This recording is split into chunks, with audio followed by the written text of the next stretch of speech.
Hey y'all, it's me again. All right, so we're gonna cook up just a batch of homemade collard greens. And I'm gonna just show you quickly how to do that today.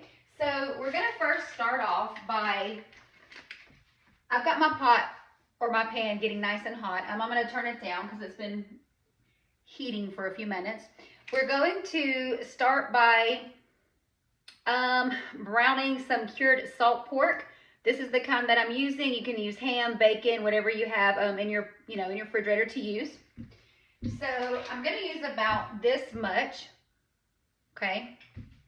And I'm going to just kind of chop it up a little bit. Turn that down a little bit more maybe for now, on about low, because I know it's super hot. I don't have any oil or anything like that in my pan because, of course, oil is going to cook out of this. Once this cooks, we're going to add our collard greens to it, our salt and some sugar and some water, and that's pretty much all that you need. And we're going to keep this grease in there because you want that. You want that in there. This will just break up as we brown it. All right, there we go.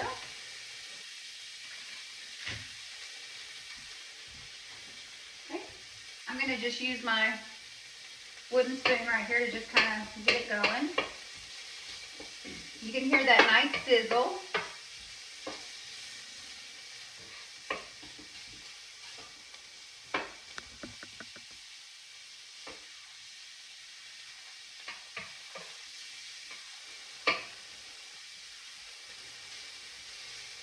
All right, we're getting that browned up real fast.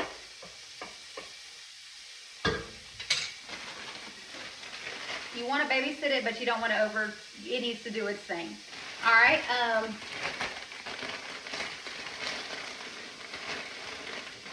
not sure what he's talking about.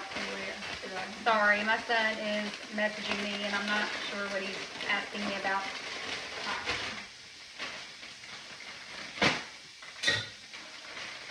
All right, so we are going to be using this full package of shredded collard greens in just a minute. And there is actually a way to do this. Just messing in. Ask him what you call him.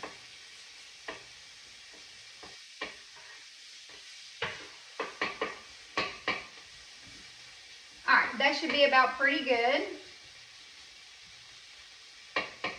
All right. So what I do is I like to add half of the bag first.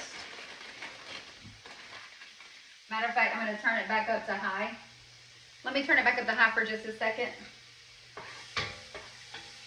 Because, you know, once you put anything cold in a hot pan, it's definitely going to take it a minute to kind of start heating back up.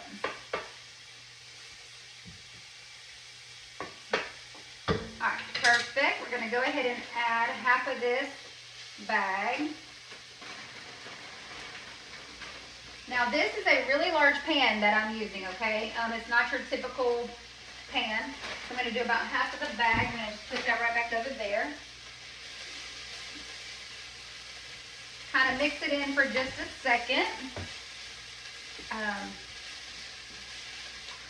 you kind of bring the phone where they kind of see what I'm doing? What this kind of looks like. All right, so we're getting that all mixed up in there really good. I have a total amount of 4 tablespoons of salt. I'm going to add half of that to the half that I've already added, about right there. And then I'm going to add, I've got 2 tablespoons of sugar right here. The sugar takes the bitterness out. I'm going to add half of that. Because again, we're doing the whole bag. This is just half the bag so far. All right, I'm going to re-stir that in really good. We're about to add some water. It looks really nice so far. Very pretty. All right, we've got a huge thing of water ready. We're going to just add enough to cover. Pour slowly. Okay. Because remember, we have to add the rest of the bag of this, and we don't want it to, you don't want your pot to overflow.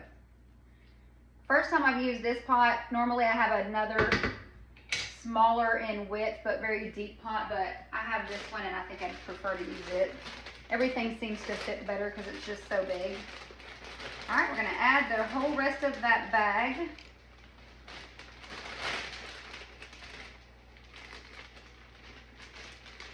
Of course, I could not find my scissors to cut the bag properly, so yeah.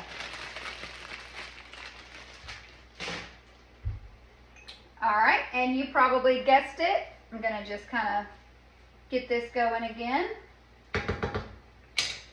I'm gonna put the rest of my salt, which is about 2 tablespoons.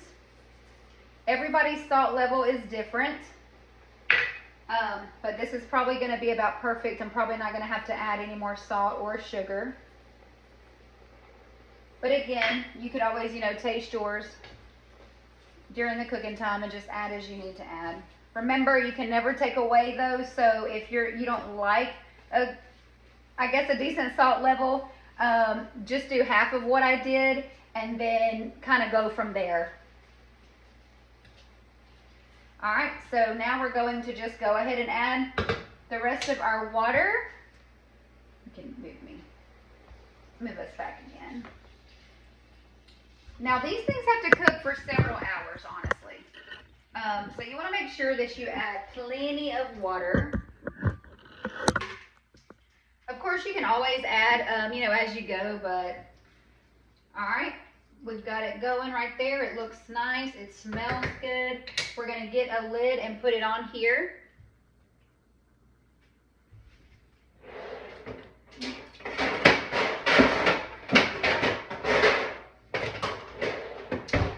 That would be this huge lid right here. All right, we're gonna just pop it on there, and then we're gonna let that cook on high for about, it's probably gonna take it about 5 minutes to really start getting to simmer again. Once it's simmering really well, I'm gonna just kind of vent my lid like this, where some of that steam can breathe. And I'm gonna turn it on low, and it's gonna cook for about 2 to 3 hours, honestly. All right, so that's how you make your collard greens. Later on, we're also going to be making homemade cornbread. I'm going to make a short video for that too. See y'all soon. Bye.